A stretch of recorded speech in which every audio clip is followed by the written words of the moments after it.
喺一國兩制下，香港擁有穩健嘅法治同營商環境，一直擔當中外貿易同國際金融樞紐嘅角色，係連接國家同世界嘅重要門戶。為應對全球供應鏈重組嘅挑戰同打造新質生產力，本屆特區政府提出要打造香港成為區域內跨國供應鏈管理中心。呢個新發展方向將進一步鞏固香港發展總部經濟嘅優勢，相信可以為我哋帶嚟更多新產業同高增值嘅經濟活動。今日我哋好榮幸請嚟商務及經濟發展局丘應樺局長上嚟同我哋傾下香港貿易變局之中如何尋找新機遇。丘局長，歡迎你。梁會長、蕭會長，各位觀眾大家好。局長，香港一直係內地連接國際市場重要嘅橋梁，為內地引入資金、技術同埋人才。不過近年嘅情況好似有啲轉變，越嚟越多中國嘅品牌出海，並助產業鏈往海外延伸。你認為呢個趨勢對香港嘅角色同埋定位帶嚟乜嘢嘅轉變或者機遇呢？全球嘅經濟咧都係一個變局當中啦。咁喺一個全球嘅供應鏈咧，都一直向南移。咁內地嘅企業咧，亦都好多走出去。喺香港整體嘅貿易嚟講咧，呢一個離岸貿易嗰個數字，其實比轉口貿易更加係強。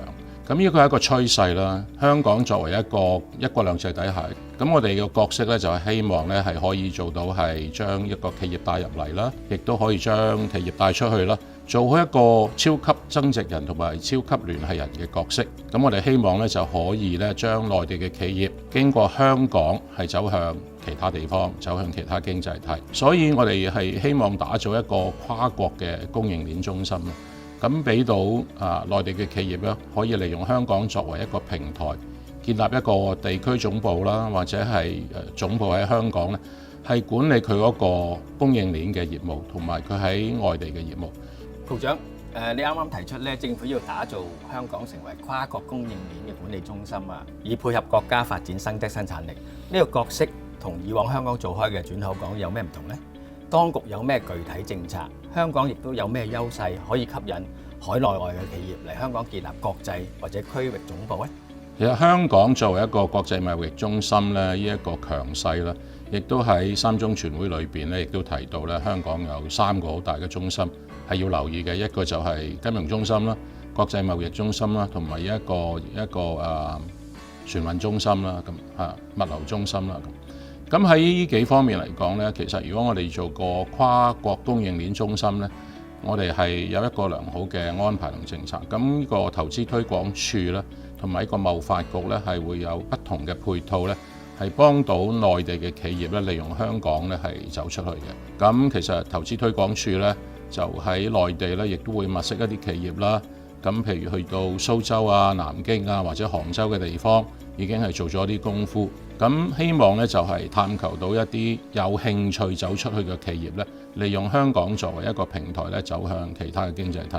貿發局咧亦都有一連串好好嘅措施咧，係會幫助企業。咁佢哋會提供好多諮詢嘅服務啊，包括喺法律啊、喺金融啊、喺管理啊、喺一個建造啊，或者喺一個綠色管理方面啊，或者其他專業服務方面咧，都會提供一啲資訊同協助。貿發局喺其他地方咧，亦都有辦事處啦，亦可以提供一啲資訊協助。政府裏邊嘅 ETO 係外經貿辦咧，喺其他國家咧都有辦事處嘅，都會提供一連串嘅協助，係幫手打造一個跨國供應鏈中心。局長，咁協助港資企業優化供應鏈佈局，開拓國際商業網絡，亦係本港打造跨國供應鏈管理中心嘅重要一環。咁早前咧，香港同秘魯正式簽訂咗自由貿易協定。你預期協定生效之後，可以為香港企業帶嚟咩嘅機遇呢？另外，商經局喺協助港商開拓中東、東盟等一帶一路市場方面，又有咩新嘅部署呢？呢個地緣政治嘅影響底下咧，香港係要尋求新嘅商機。咁我哋都同不同嘅經濟體咧係聯繫。咁同秘魯簽訂呢一個自貿協定咧，係一個新嘅里程碑。咁其實我哋喺2012年咧，同呢一個智利咧已經簽咗一個自貿協定嘅。咁同秘魯簽完之後呢，我諗有一個協同效應呢，就令到我哋投資喺呢一個拉丁美洲嘅業務呢係更加有保障。因為自貿協定呢係提供一關稅啦，有98%嘅物品係免除關稅啦，投資者呢係會受到國民待遇啦。咁對一啲創新科技啊各方面呢都有一個好大嘅優惠。咁同埋簽咗自貿協定底下呢，亦都可以將秘魯嘅企業呢係引入嚟香港。咁呢一個係相輔相成，亦都係造成一個好大嘅互相嘅好處啦。咁大家都留意到啦，新聞就係國家主席呢去到秘魯，亦都係重新將一個已簽訂嘅自貿協定呢係簽訂一個新嘅版本。咁亦都睇到呢國家對秘魯嘅商貿呢亦都好重視。咁香港作為一個特區政府，我哋同秘魯簽咗一個自貿協定呢，其實係更加係有好處嘅。咁除咗秘魯、拉丁美洲我哋係開拓商機之外呢，咁其實中東呢，我哋都係好有興趣嘅。咁行政長官啦，咁帶領一個商團咧，就去咗沙地阿拉伯嘅利雅得啦，又去咗呢一個阿聯酋啦。咁亦都係大家傾得係好好嘅。咁之後呢，對方亦都有嚟香港係上市啦。咁亦都係有企業嚟到香港，又係表示有興趣投資啦。咁我哋亦都決定咗喺沙地阿拉伯嘅利雅得呢設立我哋嘅外經貿辦。係加強咧，我哋同中東國家嗰個商貿聯繫。咁我哋喺阿聯酋嘅迪拜已經有一個啦，咁而家就喺沙地阿拉伯咧，希望成立另外一個啦。咁我自己都去咗巴林，同佢簽訂咗呢一個 IPPA 呢一個投資保護同埋推廣協定。咁睇到就係話特區政府咧係向中東嘅發展咧係有一個策略同埋路向咧，就希望開發更多嘅商機咧，俾香港嘅企業咧，走去呢一個中東嘅國家，亦都希望咧可以引到中東國家嚟香港投資咧，無論係金融啊或者企業啊各方面，亦都可以利用呢個機會咧係引領佢哋咧利用香港作為一個平台咧係走向呢一個大灣區嘅發展。地緣政治嘅局勢走向咧係企業拓展國際市場最大嘅風險啊！特朗普咧就再次當選美國總統啦。你點樣評估中美關係對香港經濟，尤其係貿易前景啦帶嚟嘅影響啦？我哋港商啊，應該點樣對應呢？其實香港一直都係奉行呢一個自由貿易、多邊貿易嘅。咁我哋咧係同每一個經濟體咧都好公平咁去進行一個貿易。其實喺香港9000幾家外企當中咧，呢一個美國企業係佔咗大概1300家左右。咁其實喺過去10年呢，佢個貿易順差係達到2700億美元。咁其實喺個情況睇到呢，美國企業喺香港做生意呢係得益係好多。咁其實同美商會大家傾過啦，美國企業對香港嗰個貿易前景呢都好有信心。咁如果美國政府係堅決喺個地緣政治方面係對香港做一啲不適合嘅行為，其實係令到整體嘅即係貿易層面咧係有一個好大嘅陰影啦，或者一個好大嘅影響啦。咁對雙方都冇利。咁所以我亦都覺得咧喺呢一方面咧，對方應該係考慮清楚，唔好做一啲損人不利己嘅動作。咁除咗走出國際，內地尤其係粵港澳大灣區，都係我哋商界十分重視嘅市場啦。雖然香港一啲知名品牌喺內地已經發展得相當唔錯，但對於中小企嚟講咧，想進軍內銷市場，仍然覺得有啲困難。特別係面對龐大嘅競爭啦，針對啲情況，特區政府係如何可以支持中小企嘅發展呢？你有咩建議俾希望進軍內地嘅港商？中小企其實係非常之重要嘅，喺香港所有企業當中咧，98%都係中小企，咁對香港整體個經濟咧影響係非常大。咁香港嘅品牌喺內地咧都好多知名品牌喺內地都知道嘅。咁進入大灣區咧，亦都係好重要啦。大灣區有9個城市，個人口大概有8600到8700萬度，個市場係好大。咁點樣進入大灣區咧？其實喺一個貿發局裏邊咧，我哋有一個叫做高 GBA 嘅平台咧，係有好多資訊咧俾企業係進入大灣區。咁同埋咧就喺大灣區裏邊咧，我哋設有辦公室啦。咁除咗9個城市有辦公室咧，仲多咗一個，而家係第10個啦。喺福田區咧係幫呢個企業，咁亦都喺內地咧去舉辦好多呢一個培訓嘅機會啦，俾一啲中小企業啦，等佢哋知道喺內地做生意咧有啲乜嘢需要遵守。咁另外幫中小企進入呢一個內地呢，我哋亦都有好多不同嘅專項基金啊，譬如呢個 BUD 專項基金，亦都有700萬嘅上限啦，俾佢哋係即係品牌提升呢個企業轉型同埋內銷推廣。咁喺700萬裏邊呢，有100萬咧可以做呢一個電商。咁我哋而家都好推廣呢個跨境電商。咁100萬做電商咧，可以做直播帶貨或者係做一個電子平台嘅收入各方面。貿發局亦都做咗一個香港好密切嘅電商，咁咧就介紹咗香港嘅200幾個品牌進入呢一個大灣區，咁個成果都幾好嘅。咁我哋亦都有 Smart Hong Kong 嘅即係呢一個咁嘅安排啦。咁喺內地係推廣香港嘅品牌啦。我哋去完呢一個上海嘅進博會啦，咁香港嘅品牌亦都擺咗好多攤位，俾香港嘅企業咧係走入內地。仲有我哋好多其他嘅安排啦。咁其實幫到企業咧。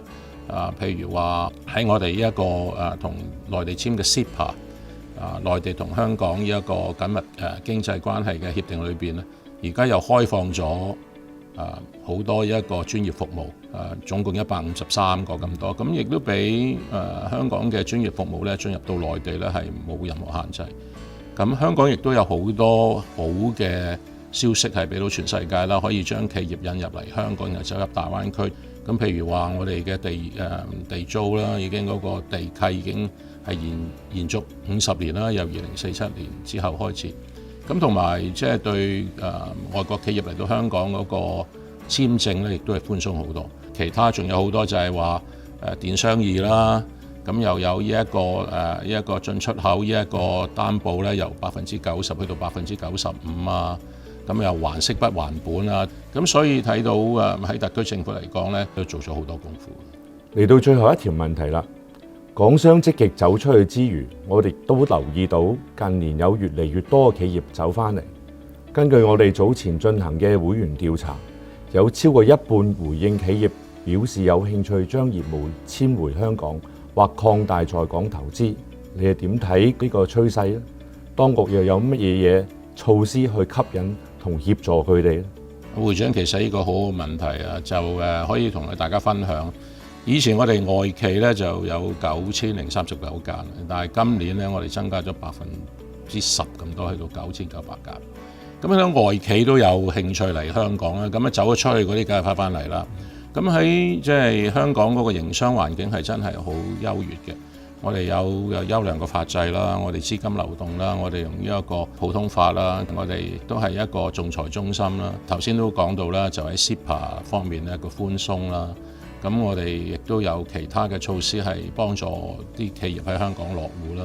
好似啲企業翻到嚟，咁喺啲外企翻到嚟，佢嗰個簽證去到內地係可以1年係無限次啊。咁呢啲措施都係好吸引。同埋我諗喺一啲國際嘅機構嘅認可嚟講咧，Fraser Institute 公佈咧，香港係最自由嘅經濟體啦。咁同埋喺資金流入方面咧，香港係佔全球第4位。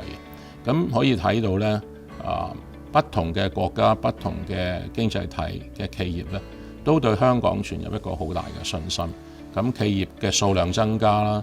咁同埋不同嘅企業嚟香港求發展嘅機會啦，加上我哋北都嘅發展等等，都俾到好多企業咧有一個好大嘅期望咧，香港未來嘅經濟發展咧，俾到佢好大機遇。呢一節嘅時間差唔多，好多謝丘應樺局長百忙之中同我哋分享啊！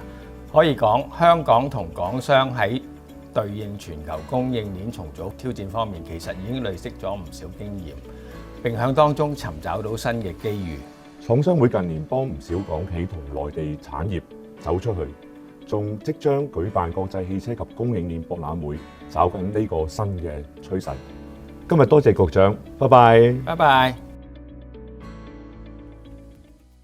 近年來面對全球經濟格局重整以及地緣政治嘅風險日益俱增嘅挑戰下邊，香港企業正加緊重組企業供應鏈以及開拓新市場。以我所屬嘅印刷集團為例，已經喺內地啦、香港咧、印尼啦、越南等地設有生產基地或者辦事處，逐步完善全球嘅佈局。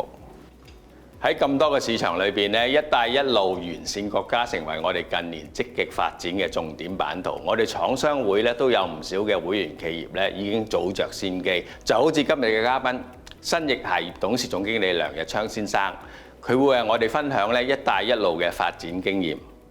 Frank， 我哋大家都係廠商會嘅一份子啦，彼此已經好熟悉啦。不過都係請你先同大家簡單介紹下你公司嘅主要業務範圍啊。會長好，咁我係主要從事咧皮鞋嘅生產製造啦，同埋銷售。咁喺香港咧就有零售，國內咧就有開發。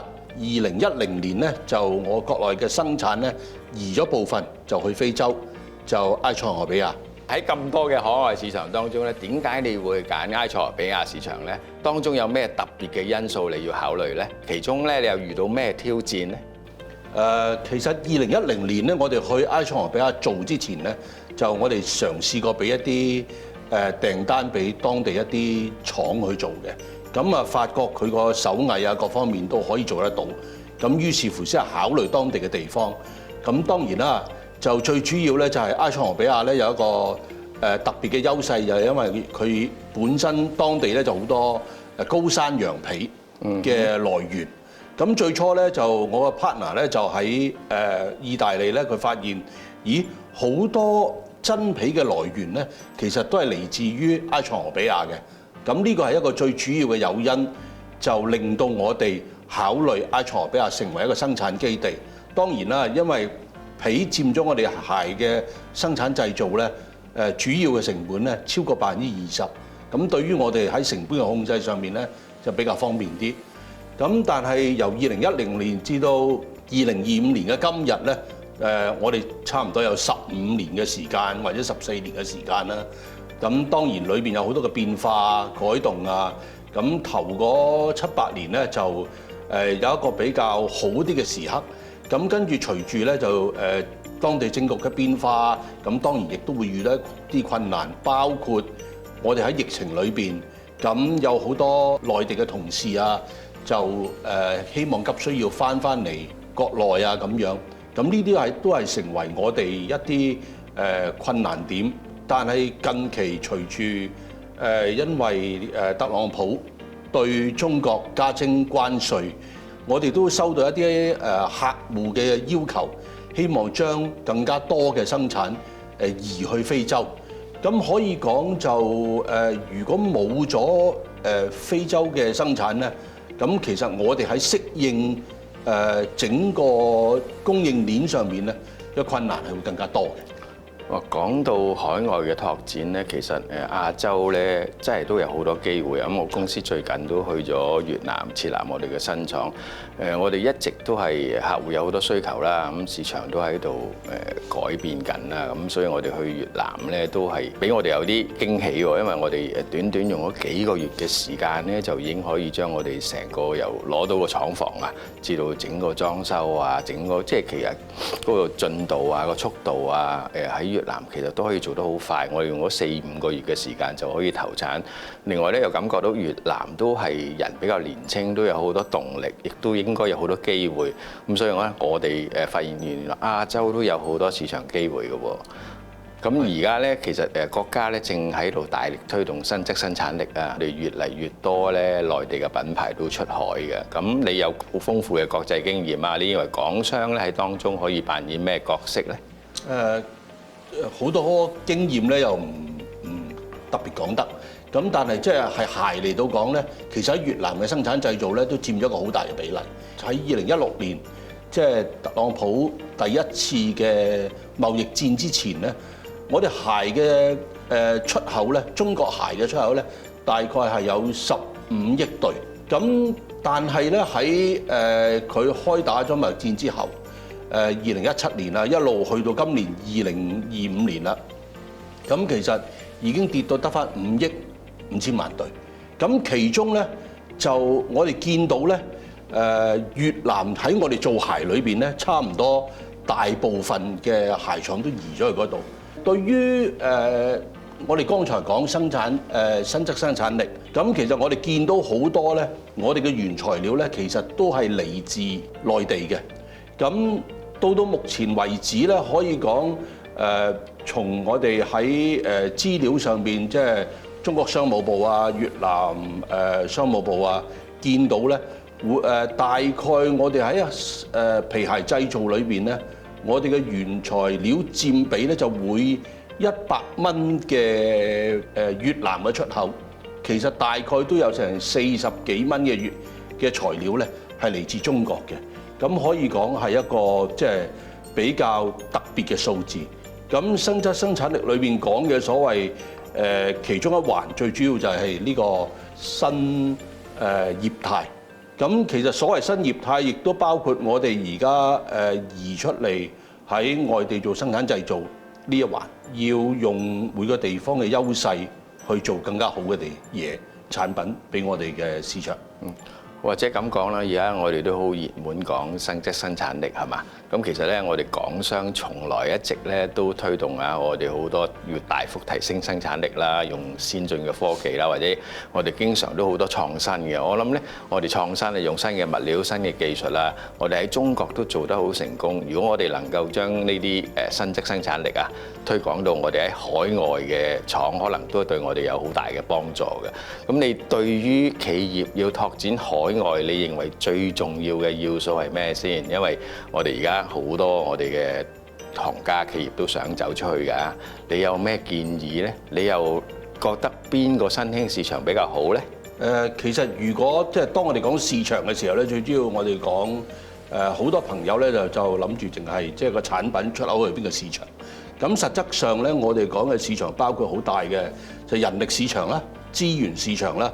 咁以我去非洲嚟到講，我講緊嘅就係人力市場同埋資源市場。但係未來因為今次我哋見到特朗普嘅2.0出咗嚟之後咧，我哋更需要睇嘅咧就係銷售嘅市場，我哋渠道嘅市場究竟去邊度走？近期咧，我哋見到即係南美啊，嗰個亦都可能係一個即係我哋銷售市場可以發展嘅地方。咁呢個希望特區政府咧能夠俾多啲支持啦，推動我哋啲業務可以多啲走向唔同嘅地方啦。其實好似我哋咁啦，我哋公司咁咧，我哋都感覺得到咧，我哋傳統咧都做歐美市場做得好好啊！我哋幾十年嘅開拓啊或者經驗，但係咧近期我哋又發覺咧亞洲啊、東盟啊或者一帶一路咧都好多機會。我哋其中都有一個訂單啊，係非洲嚟嘅，咁都係一個好大嘅訂單，我哋都從來冇想過嘅。咁變咗咧，我哋都發覺咧，其實新興市場當中咧，我諗要有亞洲嘅好重要一個地方，另外咧，可能一帶一路當中嘅唔同國家都會有好多嘅機會啊！希望大家努力啲去開拓下。今日好多謝阿 Frank 嘅分享啦，相信你嘅故事咧都為我哋其他同業想走出去嘅帶嚟一啲啟發。響新質生產力嘅大趨勢下，香港嘅企業響國際市場上面嘅競爭力咧，唔單止逐步提升，仲會帶嚟唔少新嘅機遇，進一步強化我哋香港外聯內通嘅獨特優勢。我哋廠商會將會繼續全力協助業界擴闊商脈，聯繫商機，從而實現更大嘅發展。今集嘅時間差唔多啦，多謝大家收睇，拜拜。